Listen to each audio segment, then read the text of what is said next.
Tafsir Al-Azhar karya Profesor Dr. Hamka, ayat 4 hingga ayat 5 daripada surah Al-Ma'idah, surah yang ke-5, juz 6. Bismillahirrahmanirrahim. Yas'alunaka ma'adha uhilla lahum qul uhilla lakum at-tayyibatu wa ma 'allamtum minal jawarihi mukallibina tu'allimunahunna mimma 'allamakumullah.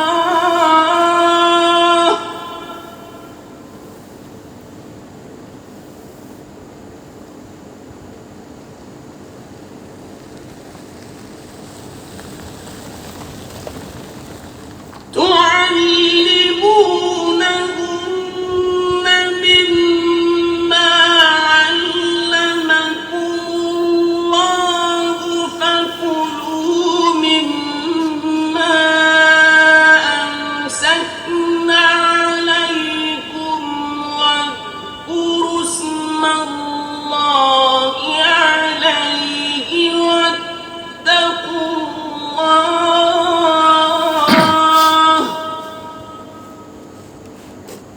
إن الله سريع الحساب.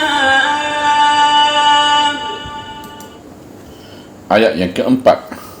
Mereka bertanya kepada engkau, apakah yang dihalalkan bagi mereka? Katakanlah, telah dihalalkan bagi kamu yang baik-baik dan apa yang kamu ajar dari binatang-binatang penangkap. Padahal telah kamu biasakan mereka berburu. Yang kamu ajar mereka daripada apa yang diajarkan Allah kepada kamu. Maka makanlah apa yang mereka tangkap buat kamu, dan sebutlah nama Allah atasnya, dan takwalah kepada Allah. Sesungguhnya Allah adalah amat cepat perkiraannya. Al-yawma uhilla lakum at-tayyibatu wa ta'amul ladhina utul kitaba hillun lakum wa ta'amukum hillun lahum wal muhsanatu minal mu'minat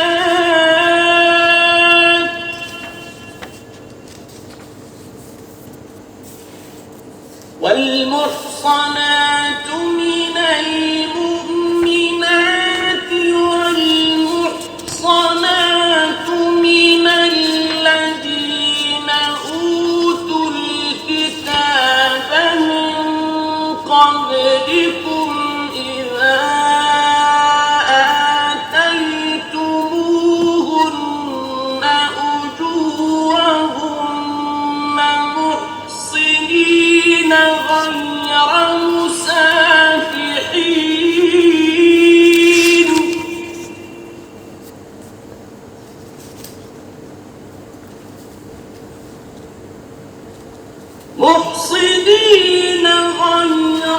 مسافحين ولا متخذي أخدان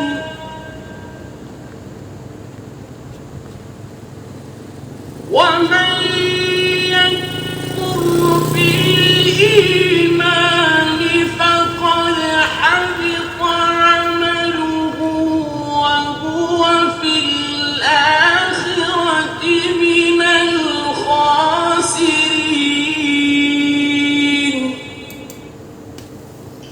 Ayat kelima.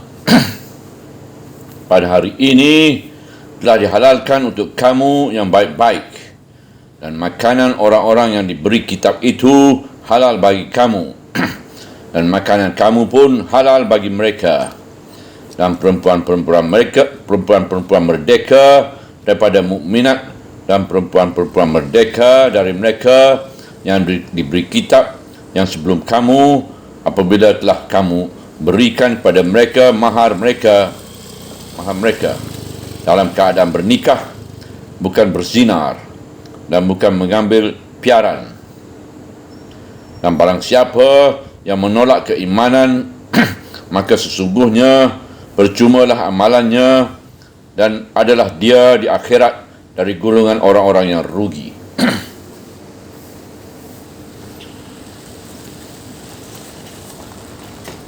Tentang halal, mereka bertanya kepada engkau, apakah yang dihalalkan bagi mereka? Pangkal ayat 4. Susunan ayat ini sejalan dengan asosiasi fikiran manusia yang dalam bahasa Arab dinama iltizam, iaitu jika telah diterangkan mana yang haram dimakan, dengan sendirinya manusia ingin tahu mana yang halal. Itu sebabnya mereka bertanya, katakanlah, telah dihalalkan bagi kamu yang baik-baik. Di sini terkandunglah ruh syariat, iaitu semangat ajaran agama. Yang dihalalkan Allah adalah yang baik-baik. Adapun yang diharamkan, teranglah bahawa dia itu tidak baik atau rijsun, kotor, keji, tidak sesuai dengan rasa halus kemanusiaan. Dalam ayat yang pertama tadi sudah mulai diterangkan setengah daripada makanan yang baik-baik itu, iaitu bahimumatul an'am, iaitu binatang-binatang ternak, unta, sapi dan kerbau, kambing dan biri-biri atau domba. Sedang babi, selain babi hutan, ada lagi babi ternak. Maka babi ternak itu sudah termasuk yang haram, sebab tadi sudah dijelaskan. Selain dari binatang ternak, maka binatang hutan yang tidak buas boleh pula kamu buru dan kamu makan. Binatang buruan ialah rusa, kijang, pelanduk, kambing hutan dan seumpamanya. Dan apa yang kamu ajar dari binatang-binatang penangkap, padahal telah kamu biasakan mereka berburu, yang kamu ajar mereka daripada apa yang diajarkan Allah kepada kamu, iaitu hasil pemburuan yang kamu dapat dari memakai binatang-binatang yang telah khusus diajar buat berburu, seumpamanya anjing pemburu, serigala, elang dan sebagainya yang dapat diajar berburu binatang dan burung. Sehingga binatang-binatang itu kerana sudah terlatih berburu, pandailah mereka mengejar pemburuan dan menangkapnya untuk diserahkan kepada tuannya.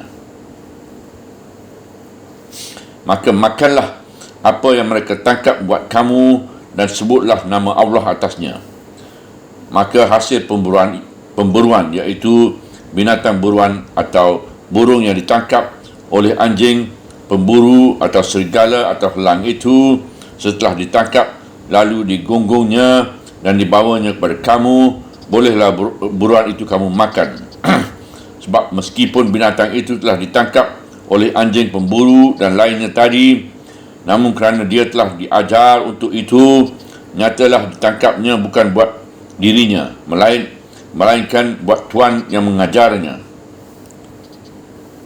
Maka sebutlah bismillah seketika menerimanya, apatah lagi seketika mulai melepaskan binatang-binatang pemburu itu, iaitu ketika binatang itu sampai ke dalam tanganmu tidak bernyawa lagi. Dan takwalah kepada Allah, sesungguhnya Allah adalah amat cepat perkiraannya. Diperingatkan agar takwa kepada Allah di ujung ayat, dan diperingatkan pula bahawa perkiraan Tuhan adalah cepat, supaya dalam menerima hasil pemburuan yang dibawa anjing dan dibawa binatang itu ditilik benar-benar apakah binatang itu benar-benar dibawa untuk tuannya ataupun telah mati kerana dimakannya untuk dirinya sendiri.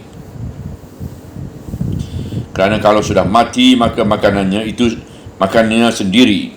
Samalah hukumnya dengan bangkai sebagaimana yang tersebut dalam ayat 3 tadi, yang diharamkan Nombor 9, yang mati dimakankan binatang buas.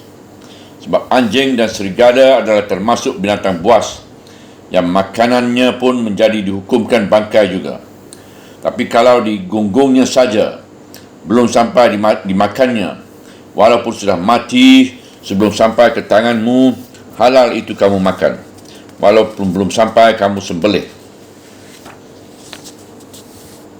Abu Salabah meminta fatwa Rasulullah SAW menurut hadis yang diriwayatkan oleh An-Nasa'i tentang hasil pemburuan yang dibawa anjing pemburu itu. Beliau bersabda, Bismillahirrahmanirrahim.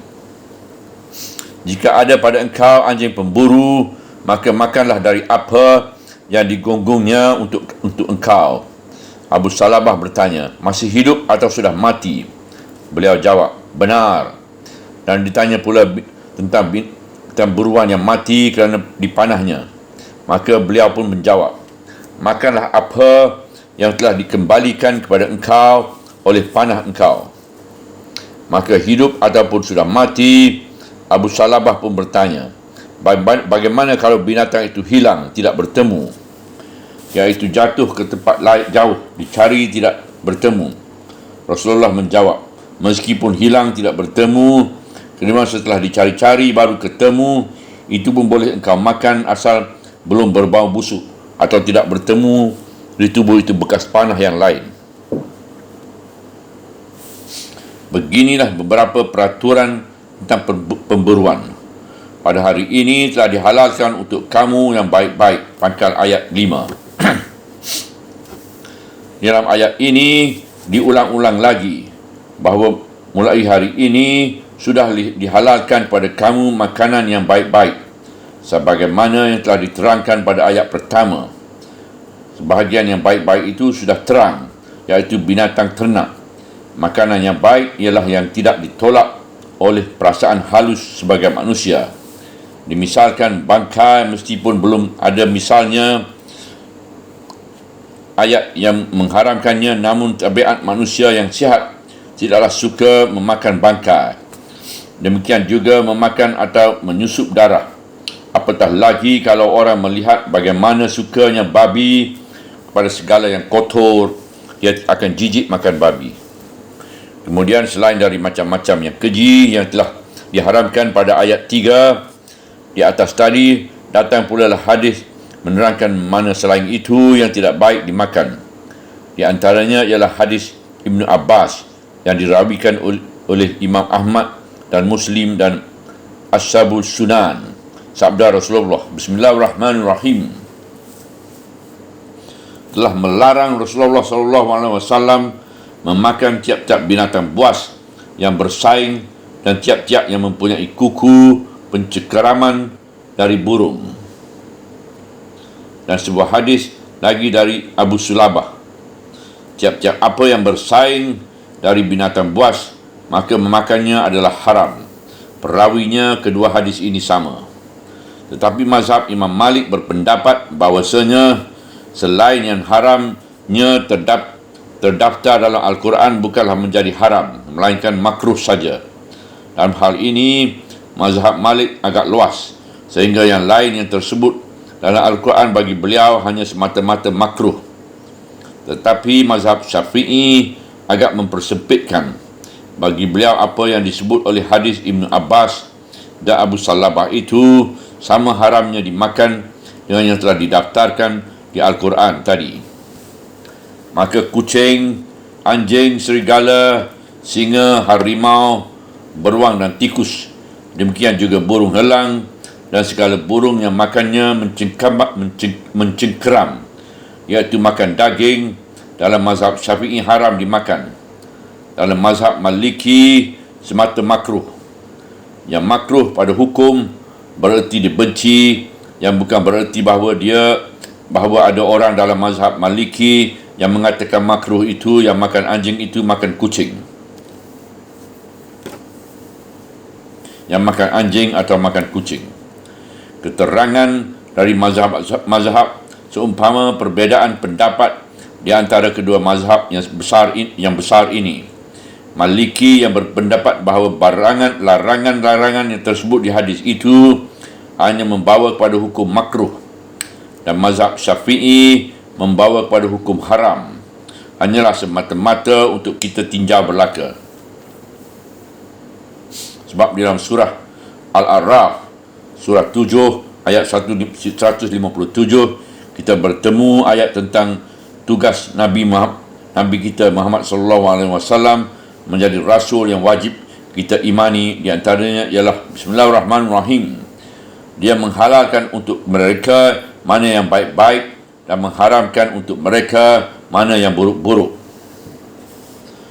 Maka kita sendiri pun dapat pula lah menimbang bahawa selain dari yang telah tersebut pada ayat itu atau ditambah pada hadis, kita pun dapat membedakan mana makanan yang baik dan mana yang buruk-buruk. Apabila kecerdasan kita telah bertambah tinggi, bertambah haluslah perasaan kita. Misalnya memakan daging ular. Kalau menurut mazhab Maliki tadi, tentu makruh saja.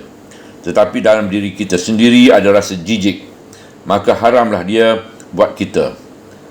Maka selain dari yang terdaftar dalam Al-Quran dan ditambahkan lagi oleh hadis-hadis tadi, sangatlah bergantung kepada kehalusan perasaan kita. Memelihara anjing. Apabila kita menyelidiki ayat yang tengah kita tafsirkan ini dengan saksama dan mendalam, kita mendapat kesimpulan bahawasanya beberapa binatang termasuk anjing boleh diajar dan diperguna buat berburu, dan hasil pemburuan yang ditangkap oleh binatang yang telah diajar itu disebut mukallibina. Artinya ialah mengajar dan mendidik beberapa binatang buat berburu. Kalimat mukallibina diambil dari kalimat kilab, artinya anjing, sebab yang terbanyak dipakai buat itu ialah anjing. Sebab itulah maka diambil dari pokok kata kilab, kerana itu banyak terpakai.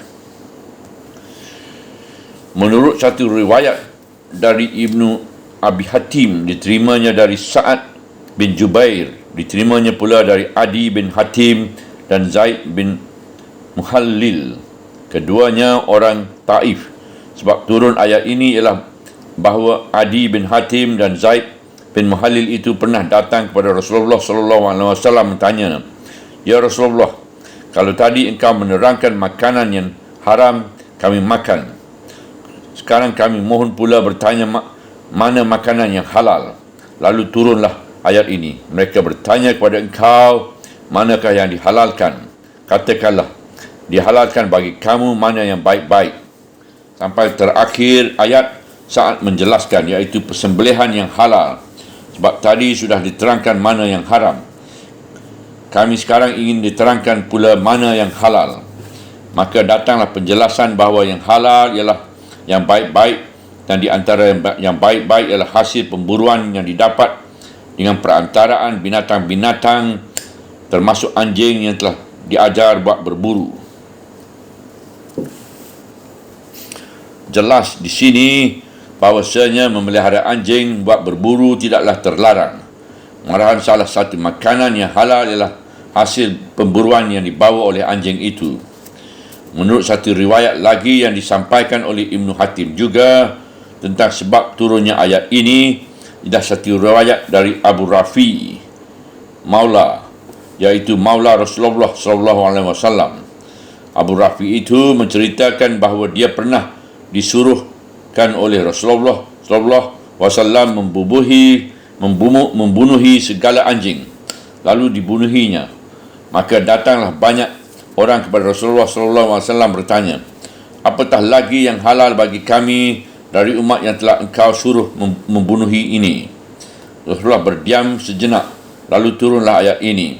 Mereka bertanya kepada engkau dari hal manakah yang dihalalkan, sampai terakhir ayat. Setelah itu berkatalah sallallahu alaihi wasallam, apabila seseorang menghalalkan anjing dan membaca bismillah, lalu anjing itu menggunggung buruan itu kepadanya, maka bolehlah dia makan apa yang tidak dimakan oleh anjing itu. Dari keterangan ayat ini jelas bahawa boleh memelihara anjing yang diajar berburu, bahkan boleh memakan buruan yang digonggong anjing itu kembali kepada tuannya sekadar ditinggalkan saja dari apa yang telah digigitnya. Maka Imam Malik mengeluarkan pendirian yang tegas bahawasanya ayat yang mengandung kata mukallibina telah kuat daripada hadis yang menyuruh membasuh 7 kali, sekali dengan tanah, terhadap bejana yang dijilat anjing. Beliau bertanya, kalau binatang buruan yang dibawa oleh anjing itu halal dimakan menurut Al-Quran, mengapa air ludahnya dibenci sehingga jadi wajib membasuh bejana yang dijilatnya 7 kali? Tetapi timbul satu masalah yang rumit tentang memelihara anjing itu. Menurut beberapa riwayat, di antaranya dari Ibnu Jar yang diterimanya dari khadam Rasulullah yang bernama Abu Rafiq tadi, bahawa pada suatu hari malaikat Jibril datang dan dia terus meminta izin pada Rasulullah hendak masuk ke dalam rumah beliau. Lalu Rasulullah berkata, engkau telah aku izinkan masuk ke dalam rumahku, wahai utusan Tuhan. Lalu Jibril menjawab, itu memang, tetapi kami tidak mau masuk ke dalam sebuah rumah yang di dalamnya ada anjing. Berkata Abu Rafi, setelah mendapat jawapan yang demikian dari Jibril, maka Rasulullah memerintah daku membunuhi segala anjing yang ada dalam kota Madinah, sehingga sampailah aku kepada seorang perempuan yang memelihara anjing yang selalu menyalak menjaga perempuan itu. Anjing itu tidak aku bunuh kerana kasihan kepada perempuan itu, dan aku pun kembali kepada Rasulullah SAW. Lalu aku kabarkan bahawa tugas itu telah aku laksanakan, cuma tinggal seekor anjing kepunyaan seorang perempuan. Lalu Rasulullah menyuruh aku kembali ke tempat perempuan itu, lalu anjingnya aku bunuh juga. Setelah anjing perempuan itu aku bunuh, aku pun kembali kepada Rasulullah SAW. Maka datanglah banyak orang kepada Nabi lalu bertanya, ya Rasulullah, apakah lagi yang dihalalkan untuk kami dari umat ini kalau semuanya sudah habis? Mendengar pertanyaan itu, Rasulullah SAW berdiam sejenak. Kemudian turunlah ayat ini. Mereka bertanya kepada engkau, mana yang dihalalkan dari segala beban yang didapat, segala beban yang didapat ini, baik dari ayat yang tengah kita tafsirkan atau dari hadis-hadis tersebut tadi. Nyatalah bahawa pemelihara anjing adalah satu kebiasaan yang penting dari kehidupan orang di masa itu yang diguna untuk berburu. Tetapi satu masa Rasulullah memerintahkan untuk membunuh sekalian anjing, terutama kerana Jibril tidak mau masuk ke dalam rumah yang ada anjing. Kemudian datanglah ayat yang kita tafsirkan ini menyatakan hasil buruan yang digunggung anjing perburu boleh dimakan. Kemudian datanglah satu hadis yang dirawikan oleh Muslim dan Imam Ahmad yang diterimanya dari sahabat Jabir. Bismillahirrahmanirrahim. Berkata Jabir, Rasulullah SAW pernah memerintah kami membunuhi anjing, sehingga seorang perempuan datang dari desa membawa anjingnya. Anjing itu pun kami bunuh juga. Kemudian Rasulullah telah melarang kami membunuhnya dan beliau bersabda, kamu bunuh saja anjing hitam yang ada 2 titik di atas kedua matanya, sebab itu adalah syaitan. Dari keterangan hadis ini jelas sekali bahawa mulanya Nabi membunuh sekalian anjing, kemudian melarangnya atau menyuruh menghentikan pembunuhan anjing, kecuali anjing hitam pekat yang ada tanda putih atau kuning di atas matanya. Dan bertemu pula satu hadis yang dirawikan oleh Abu Daud dan Ad-Darimi daripada Abdullah bin Mukhafal dari Nabi SAW. Bismillahirrahmanirrahim. Berkata Rasulullah SAW, kalau bukanlah anjing itu satu di antara ummah, sesungguhnya aku perintahkan membunuhnya semua. Maka bunuh sajalah anjing hitam pekat. Di sini kita mendapat kesimpulan bahawa perintah membunuh atau memusnahkan anjing secara besar-besaran itu hanya sekali kejadian, iaitu setelah Jibril tidak mau masuk rumah beliau kerana dalam rumah beliau ada anjing. Pada ijtihad penyusun tafsir ini, dan moga-moga ijtihad ini jangan salah, besar kemungkinan bahawa pada waktu itu penyakit anjing gila sedang menular. Kedatangan Jibril yang tidak mau masuk rumah yang ada anjing memberi kita isyarat bahawa beliau diberitahu dengan wahyu bahawa penyakit itu sudah menular. Itu sebabnya beliau suruh memusnahkan anjing. Tetapi setelah bahaya itu tak ada lagi, beliau suruh hentikan pembunuhan anjing besar-besaran itu. Hanya beliau suruh saja membunuh anjing hitam pekat yang bertanda putih atas atau kuning di atas matanya. Dan beliau katakan pula bahawa anjing adalah suatu umat Allah juga. Bahawasanya baik jenis binatang-binatang yang merangkak di atas bumi atau burung-burung yang terbang di udara, semuanya itu adalah umat-umat seperti kita juga. Memang jelas diterangkan Tuhan dalam Al-Quran, surah Al-An'am, surah 6 ayat 38. Ini jelas lagi oleh sebuah hadis yang dirawikan oleh Bukhari dan Muslim dari Ibnu Umar. Beliau itu berkata, Bismillahirrahmanirrahim, Rasulullah SAW telah memerintah membunuh anjing, kecuali anjing untuk berburu, anjing untuk gembala kambing, dan anjing-anjing untuk gembala yang lain. Kemudian datang pula hadis yang menjelaskan lagi, dan tidaklah ada dari ahli suatu rumah yang mengikat anjing, melainkan akan berkuranglah amalnya tiap hari satu qiraah, kecuali anjing buat berburu dan anjing buat menjaga kebun atau anjing buat gembala kambing. Dirawikan oleh Tirmizi dan An-Nasa'i. Imamul Haramain mengeluarkan pendapat demikian.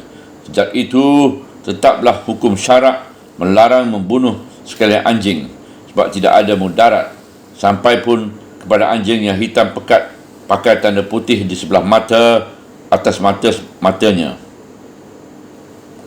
Dan secara zaman moden sekarang ini, kita mengemukakan pula pendapat, moga-moga pendapat ini benar, bahawa satu-satu waktu akan berjangkit lagi penyakit anjing gila yang berbahaya itu. Penyakit anjing gila memang sangat berbahaya, boleh disamakan dengan syaitan. Mungkin di antara anjing-anjing yang banyak itu, anjing hitam yang bertanda putih itu sangat mudah dijangkiti penyakit anjing gila. Kalau keluar hasil penyelidikan ahli kesihatan dan pemakluman pemerintah bahawa sedang berjangkit penyakit anjing gila, hendaklah kita patuhi petunjuk pemerintah, kalau perlu dengan membunuh anjing yang kita pelihara sendiri. Berkata pula Ibnu Abdul Bar, dalam segala hadis-hadis ini dapatlah kita mengambil kesimpulan bahawa kita boleh memelihara anjing buat berburu dan buat menjaga ternak. Demikian juga buat menjaga kebun untuk menambah perniagaan, dan makruh memelihara anjing untuk keperluan lain, kecuali yang termasuk dalam arti berburu dan lain-lain yang disebutkan itu ialah memelihara anjing untuk mengambil suatu manfaat dan menolak satu mudarat, iaitu dengan jalan kias kepada yang ditentukan Nabi itu. Lebih jelas makruhnya lagi kalau tidak ada keperluan. Sebab kalau ada orang memelihara anjing, takutlah orang yang akan masuk ke rumah itu, dan malaikat pun tidak mau masuk ke rumah yang ada anjing. Demikian keterangan dari Ibnu Abdul Bar. Al-Qasimi dalam tafsirnya menyatakan bahawa arti yang tersimpan di dalam hadis-hadis ini yang berkenaan dengan ibadat ialah kerana kotor ludah anjing itu. Kalau dipelihara dalam rumah, maka tidaklah akan selalu terjaga jika ada bejana yang dijilatnya. Tentu saja kalau kebersihan bejana yang dijilat anjing itu dilengahkan, Tuhan akan mengurangi pahala amalan satu qiraat tiap hari. Seorang ulama besar, Amri bin Ubaid, pernah diajak bertukar fikiran oleh Khalifah Abu Ja'far Al-Mansur tentang hadis-hadis bahawa malaikat tidak masuk ke dalam rumah yang ada anjing itu. Gerangan apa sebabnya? Ulama itu tidak dapat menjawab. Lalu Al-Mansur menyatakan pendapatnya, barangkali kerana anjing itu suka menyalak tetamu dan menimbulkan takut orang yang datang untuk meminta atau menanyakan sesuatu. Dan dari segala keterangan ini jelaslah, satu, memelihara anjing untuk keperluan berburu, menjaga kebun dan menjaga ternak dibolehkan. Malahan hasil pemburuan yang dibawakan oleh anjing pemburu boleh dimakan. Diterangkan oleh Al-Quran sendiri. Nombor dua, membunuh anjing secara pemusnahan hanya boleh berlaku kalau penyakit anjing gila sudah berjangkit. Nombor tiga, memusnahkan anjing-anjing dengan semena-mena dilarang oleh Nabi. Sebab anjing itu sebangsa umat Tuhan juga. Lantaran itu, memperburukan anjing jika masuk ke dalam kampung, kadang-kadang anjing kepunyaan orang lain tidaklah sesuai dengan rasa agama yang mendalam. Nombor empat, memelihara anjing untuk menjaga dan memelihara keamanan rumah dari bahaya maling adalah boleh, iaitu dengan menghiaskan kepada anjing-anjing yang dibolehkan Rasulullah SAW memeliharakannya tadi. Nombor lima, memelihara anjing kerana kemewahan saja adalah makruh dan tidak sesuai dengan jiwa Islam memasang tanda awas anjing di muka rumah supaya orang jangan mendekat. Nombor enam, anjing-anjing yang dididik dan diajar oleh polisi untuk pencari orang jahat adalah termasuk hal yang dibenarkan oleh agama. Anjing-anjing itu diburu-buru, dikejar, dilempari dengan penuh benci sebagaimana yang dilakukan oleh orang-orang Islam yang awam, bukanlah hal yang sesuai dengan ruh syariat Islam. Kemudian terusan ayat, dan makanan orang-orang yang diberi kitab itu halal bagi kamu, dan makanan kamu pun halal bagi mereka. Ini pun suatu peraturan yang lebih luas lagi, bahawasanya makanan orang Yahudi dan Nasrani halal kita memakannya. Tentu yang lebih ditekankan di sini ialah penyembelihan mereka. Halal orang Islam makan daging sapi yang disembelih oleh ahli kitab. Halal makan daging kornet dalam kaleng yang dibuat di negeri Kristian atau di negeri Yahudi. Halal kita menerima makanan yang dikirim oleh Nasrani atau Yahudi yang menjadi tetangga kita, dan halal pula kita menghadiahkan makanan pada mereka. Terhadap ayat yang sejelas dan seterang ini masih juga ada orang yang ragu, sehingga mereka mempersempitkan keluasan yang diberikan agama. Ada yang berkata bahawa ahli kitab sama juga dengan musyrik, sebab mereka memperserikatkan Allah dengan Isa Al-Masih, mengatakan Al-Masih anak Allah. Padahal soal ini telah diperbincangkan di dalam Al-Quran, bahkan diperbincangkan sebelum ini dalam surah An-Nisa, dan akan dibicarakan lagi beberapa ayat sudah ini dalam surah ini sendiri. Soal orang Nasrani mempersekutukan Al-Masih dengan Tuhan Allah adalah masalah yang berdiri sendiri. Sekarang datang ayat ini menjelaskan soal makanan. Teranglah bahawa ayat ini menegaskan meskipun mereka Nasrani atau Yahudi mempunyai kepercayaan lain terhadap Isa Al-Masih, namun makanan mereka halal kamu makan. Bagi kita yang hidup di zaman sekarang, amat penting ayat ini menjadi pegangan. Hubungan antara bangsa bertambah lebih rapat daripada dahulu. Kita telah masuk ke dalam negeri-negeri Kristian dan masuk juga ke dalam restoran orang Yahudi. Maka selain dari bangkai, darah, daging babi atau yang disembelih buat berhala, bolehlah kita makan daging-daging halal yang mereka sembelih. Yang kerap kali menimbulkan was-was adalah binatang ini mereka sembelih secara Islam atau tidak. Lebih dahulu hendaklah kita ingat benar bagaimana cara menyembelih menurut peraturan Rasulullah SAW. Beliau bersabda dalam hadis yang sahih riwayat Imam Ahmad dan Muslim dan Ashabus Sunan. Bismillahirrahmanirrahim. apabila kamu membunuh, hendaklah baik-baik membunuh itu, dan apabila kamu menyembelih, hendaklah baik-baik menyembelih itu. Hendaklah menajamkan seseorang kamu akan pisaunya dan menyenangkan akan penyembelihannya. Hadis ini bukan saja memperingatkan supaya baik-baik menyembelih sembelihan dengan senjata pisau yang amat tajam sehingga lekas hendaknya matinya, jangan sampai lama dia menderita. Bahkan juga terlebih dahulu diperingatkan juga melakukan pembunuhan, hendaklah baik-baik mula melakukannya, iaitu jikalau hakim memutuskan hukum bunuh kepada seseorang, hendaklah dilakukan dengan sebaik-baiknya pula, sehingga orang yang menjalani hukum itu jangan lama menderita. Ini telah dilakukan oleh negara-negara yang berkesopanan itu. Misalnya hukuman guillotine di Perancis, sekali pancung pisau jatuh, leher putus dalam sedetik saja. Hukuman kursi listrik di Amerika, hukuman tembak dengan 12 peluru, dan di Saudi Arabia hukuman pancung dengan pedang yang amat tajam, mesti sekali pancung putus, seperti yang telah dilaksanakan terhadap Pangeran Faisal bin Musa'ad bin Abdul Aziz di lapangan pusat kota Riyadh pada Jun 1975. Hukuman gantung sebagai di Mesir. Sebab itu tercelalah menurut hadis ini menghukumkan mati dengan menyiksa lama. Sebagai banyak hukuman dilakukan di abad-abad pertengahan.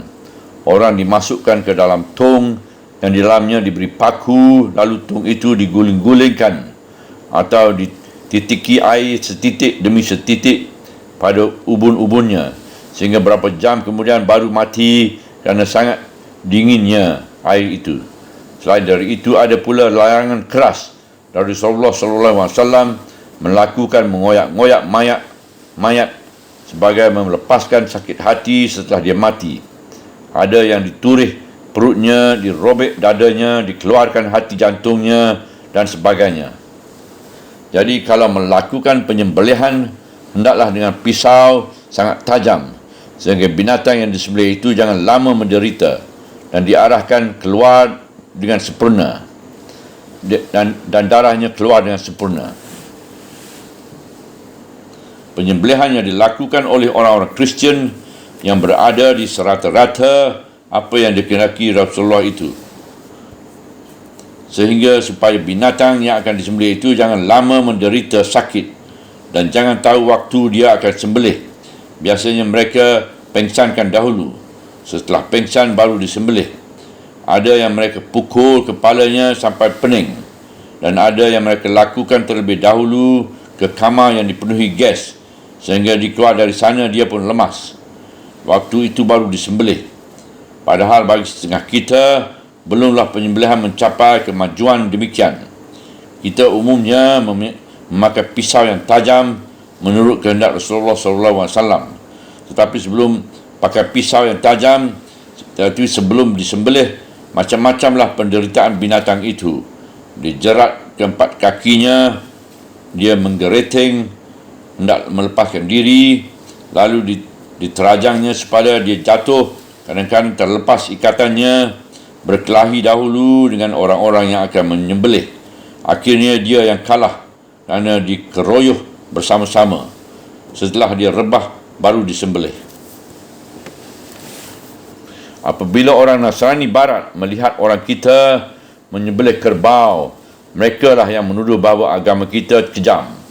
Dan apabila kita melihat mereka memengsankan binatang itu terlebih dahulu sebelum sembelih, kita katakan pula penyembelihannya tidak sah. Padahal penyembelihan cara mereka itulah yang lebih mendekati kehendak Rasulullah SAW, iaitu jangan dibiarkan lebih lama binatang itu menderita. Profesor Dr. Syekh Abdul Rahman Taj, bekas Rektor Al-Azhar, waktu melanjutkan sekolahnya di Sorbonne University sebagai seorang anak Al-Azhar yang sangat tebal pengaruh hukum fiqh terhadap dirinya, disengajakannya benar-benar pergi melihat bagaimana cara orang Perancis menyembelih penyembelihannya di rumah potong maka dilihatnya bahawa binatang itu dipengsankan terlebih dahulu. Seketika disembelih, dia tidak menggeriting lagi dan mati dengan senangnya. Jadi penyembelihan itu terus berlaku, bukan dipengsankan sampai mati lalu bangkai itu yang dihiris-hiriskan. Setelah melihat itu, beranilah beliau terus-terusan memakan daging sembelihan Kristian itu selama di Paris. Penulis tafsir ini sebelum membaca keterangan Profesor Dr. Abdul Rahman Taj itu pergi pula ke Amerika pada tahun 1952. Sengaja pula penulis pergi ke pabrik penyembelihan binatang ternak oleh satu perusahaan daging terbesar di Ann Arbor. Di sana yang menyembelih binatang ternak sebanyak 14 ekor dalam satu hari, yang kelak dikirimkan ke kota-kota sekeliling dan setengahnya dikalingkan. Penulis menyaksikan bagaimana cara menyembelih sapi. Berpuluh ekor sapi yang akan disembelih dimasukkan dahulu ke dalam satu lori, lalu dilorong melalui satu ruangan yang ada gas. Sebelum masuk, sapi-sapi itu masih tegak, tapi setelah keluar dari ruangan itu, mereka telah tertidur semuanya, tetapi tidak mati. Satu demi satu dipotongkan leher sapi itu oleh tukang potong. Geritingnya tidak banyak lagi.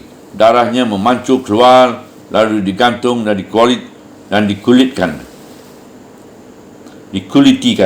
Rupanya teknik memengsankan ini sudah lebih maju, sebab di waktu dahulu kabarnya memang diketuk kepalanya terlebih dahulu dengan besi besar sehingga gelenggar dan jatuh, baru disembelih.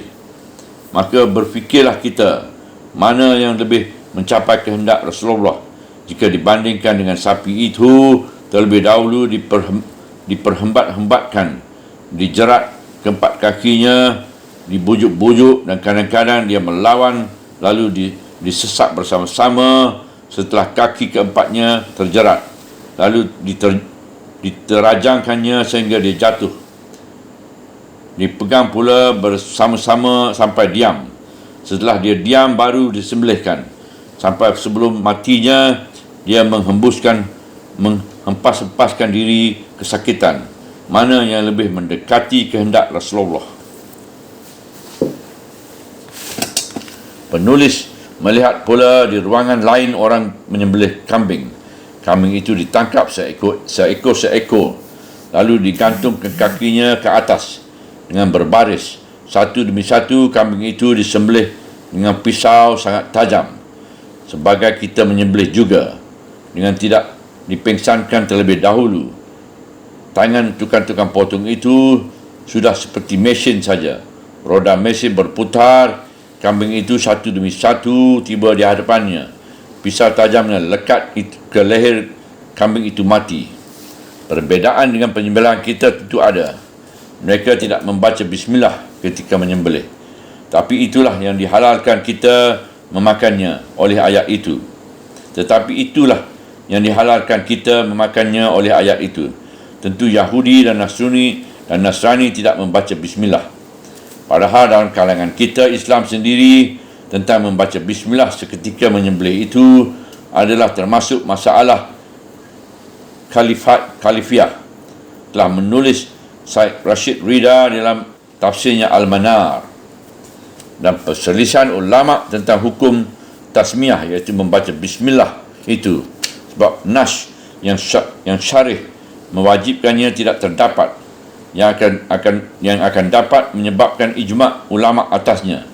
Meriwayatkan Ibn Jar dari Ibn Abbas bahawa dia berkata tentang tafsir ayat ini, iaitu ayat 4 Al-Ma'idah, tafsir beliau, apabila telah engkau kirim binatang buruanmu itu, maka bacalah bismillah, dan jika kamu lupa, tidaklah mengapa. Maka Ibn Abbas berpendapat bahawa membaca bismillah seketika melepaskan binatang pemburu itu adalah sunat. Dan diriwayatkan orang juga pendapat semacam ini dari Abu Hurairah dan telah terdahulu keterangan pendapat ini dari Tawaf, dan dirawikan pula oleh Bukhari dan An-Nasi'i dan Ibnu Majah dari hadis Aisyah bahawa suatu kaum bertanya kepada Rasulullah, "Ya Rasulullah, suatu kaum datang kepada kami membawa kami daging, tetapi kami tidak tahu apakah disebut nama Allah ataupun tidak." Maka jawab Rasulullah, kamu sendiri membaca bismillah atasnya lalu makankah? Makanlah. Kamu sendiri membaca bismillah atasnya lalu makanlah. Berkata yang merawikan, mereka itu masih dekat kepada zaman kufur, artinya baru masuk Islam. Selanjutnya, Syed Rashid Rida menerangkan, ahli-ahli fiqh di kota-kota besar telah menyatakan pula pendapat. Di antaranya berkatalah Imam Syafi'i bahawa membaca bismillah atau penyembelihan adalah mustahab, iaitu sangat disukai atau sunat, bukan wajib dan bukan syarat. Dan berkata Abu Hanifah dan Malik dan Ahmad menurut riwayat yang masyhur daripadanya, membaca bismillah itu wajib, tetapi gugur wajibnya kalau lupa. Dan pada riwayat yang lain dari Imam Ahmad, dia adalah mutlak wajib.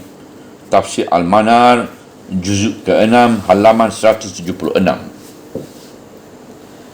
Maka mendapatlah saya penjelasan di dalam batin sendiri setelah apa yang dibaca dalam tafsir itu, dan dibandingkan pula kepada kitab-kitab lain, bahawasanya penyembelihan orang Nasrani atau Yahudi itu memang dihalalkan Tuhan.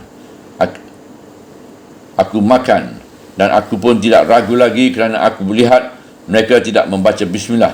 Setelah tuntutan hadis pun tidak ada. Setelah tuntunan hadis pun telah ada, iaitu daging yang tidak kita ketahui apakah dibacakan bismillah ketika dipotong atau tidak, maka makan sajalah dengan awak sendiri membacakan bismillah ketika memakannya. Dan meskipun sebagai seorang anggota Muhammadiyah, saya tidak begitu terikat kepada satu mazhab, namun anutan mazhab Syafi'i dari kecil mempengaruhi juga pada jiwa. Dengan membaca keterangan Imam Syafi'i bahawa membaca bismillah hanya mustahab, bukan wajib dan bukan syarah, bertambahlah lagi kepuasan jiwaku, sehingga tidaklah saya ragu lagi memakan daging sapi atau kambing atau kerban atau kerbau di negeri-negeri orang Kristian itu. Dan adalah nyata mereka menyembelih itu bukan buat berhala, tetapi semata-mata buat dimakan. Hidangan dari Yahudi tidak meragukan sama sekali, sebab mereka pun tidak makan babi, tidak makan bangkai dan darah, dan penyembelihan penyembelihan untuk berhala. Sedang orang Kristian, mereka pun tidak mau makan bangkai, makan dan minum darah, dan mereka pun mengharamkan untuk berhala. Sebab itu, mereka menyembah hanya semata-mata buat dimasak sebagai kita juga. Cuma babi bagi saya yang sebahagian besar adalah halal. Cuma babi bagi yang sebahagian besar adalah halal, kecuali beberapa sektor sebagai Methodist dan Zionist Adventist yang sama dengan Yahudi, dan kita mengharamkan babi. Maka dalam jamuan orang Kristian naik kapal udara yang tidak mengetahui corak-corak makanan kita, bolehlah kita katakan terus terang bahawa kita tidak memakan daging babi. Lancarnya hubungan internasional di zaman sekarang telah menyebabkan manusia menghormati tentang pantang dan kebiasaan, apatah lagi berhubung dengan agama. Adapun lanjutan ayat bahawa makanan kita, orang Islam pun halal mereka makan, dapatlah difahami bahawa ini bukanlah taklif atau perintah kepada mereka sendiri, sebab dalam soal makanan tentu mereka berpegang kepada syariat mereka sendiri, bukan kepada syariat kita. Maksud Allah memberitahu bahawa makanan kita pun halal bagi mereka adalah jauh sekali, iaitu supaya dalam pergaulan hidup sehari-hari kita berlaku baik pada mereka. Bukanlah tersebut di dalam hadis sebagai di dalam surah An-Nisa telah kita tafsirkan juga bahawa Rasulullah pada suatu hari menyembelih kambing, lalu menyuruh khadamnya mengantarkan dagingnya sebagai hadiah kepada orang Yahudi tetangganya. Apakah salahnya sebagai di negeri kita ini, dalam kota-kota besar kita bertetangga baik dengan penganut Nasrani, lalu menghadiahi makanan? Apatah lagi di negeri-negeri sebagai Sepiruk, Ambon dan Minahasa dan lain-lain terdapat pertetanggaan yang baik. Demikian juga di kota-kota besar yang lain. Bahkan ada lagi terdapat suatu perbezaan yang ganjil dalam kalangan orang Cina Kristian peranakan di Makassar, iaitu kalau akan menyembelih ayam atau ternak yang lain, orang-orang Kristian meminta tolong sembelihkan kepada orang Islam. Dan perempuan-perempuan merdeka daripada mukminat dan perempuan-perempuan merdeka dari yang diberi kitab sebelum kamu, apabila telah kamu berikan kepada mereka mahar mereka. Sambungan ini bukan lagi soal makanan, melainkan soal perkahwinan. Di sini diterangkan bahawa kamu orang mukmin halal kahwin dengan perempuan yang mukminat, dan halal pula kahwin dengan perempuan ahli kitab asal telah selesai dibayar maharnya. Dengan demikian teranglah bahawa seorang mukmin selain boleh mengawini perempuan sesama Islam, kalau ada jodoh dan nasib, boleh pula mengawini perempuan ahli kitab, Yahudi dan Nasrani. Artinya, dengan tidak usah dia masuk Islam terlebih dahulu, sebab dalam hal agama tidak ada paksaan, sebagaimana yang telah dijelaskan dalam surah Al-Baqarah ayat 256 dahulu. Dapatlah kita memahamkan sedalam-dalam betapa dasar keluasan faham atau jiwa tasamuh atau toleransi yang terdapat dalam kedua kebolehan ini, iaitu boleh makan sembelihan mereka dan boleh mengawini perempuan mereka. Ini adalah kebolehan yang diberikan kepada orang yang telah diseru pada permulaannya pembukaan surah di ayat 1 dan 2, iaitu wahai orang-orang yang beriman. Orang-orang yang beriman nescaya telah ada sinar tauhid dalam dirinya.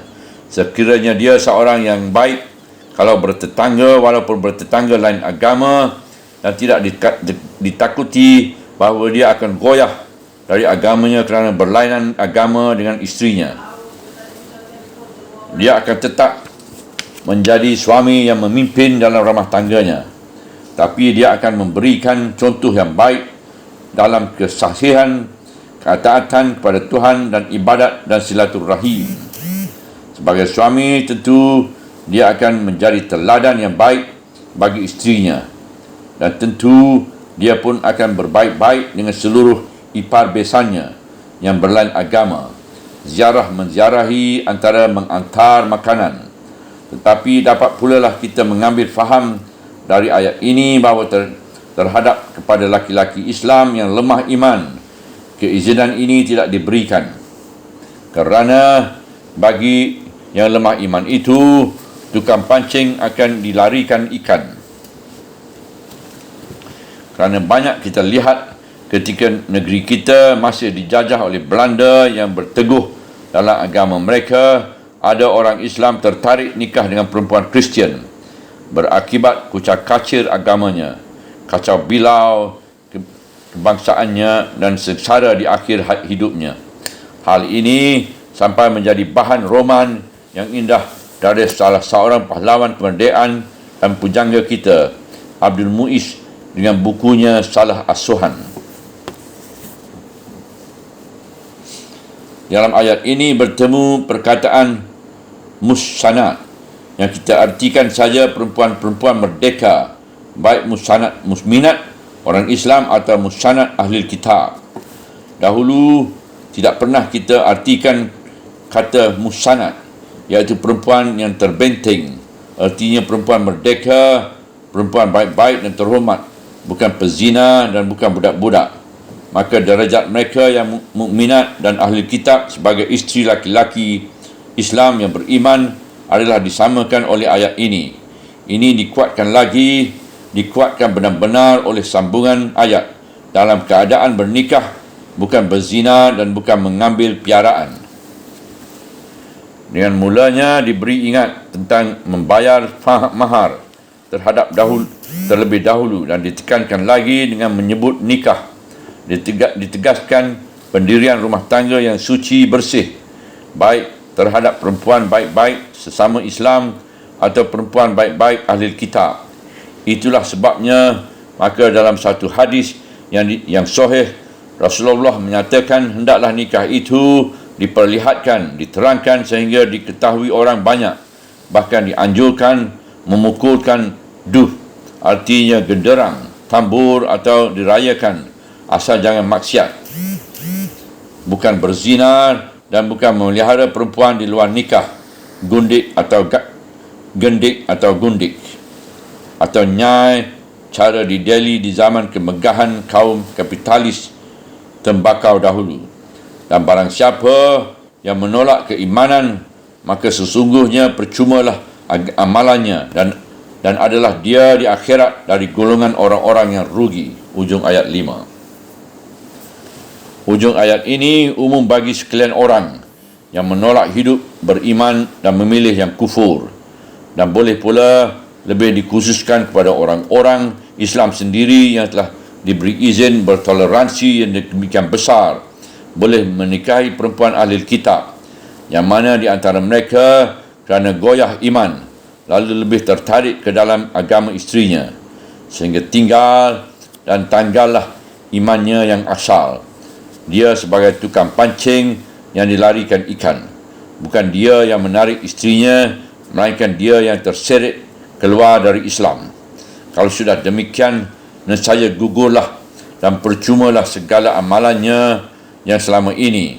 Hiduplah dia menjadi orang kafir dan kerugian besarlah yang akan dideritai di akhirat. Maka adalah orang yang langsung menjadi murtad kerana tarikan dan rayuan isteri yang berlain agama, sehingga putuslah hubungannya dengan masyarakat Islam. Dan ada pula yang terkatung di tengah-tengah, tidak tentu lagi apa dia Islam ataupun dia Kristian atau dia Yahudi. Sebab itu kebanyakan ulama menyatakan haram nikah orang laki-laki Islam yang imannya tidak kokoh dengan perempuan ahli kitab, dan hendaklah dihalangi. Subhanallah walhamdulillah wala ilaha illallah wallahu akbar wala hawla wala quwwata illa billahil aliyyil azim wala hawla wala quwwata illa billahil aliyyil azim wala hawla wala quwwata illa billahil aliyyil azim.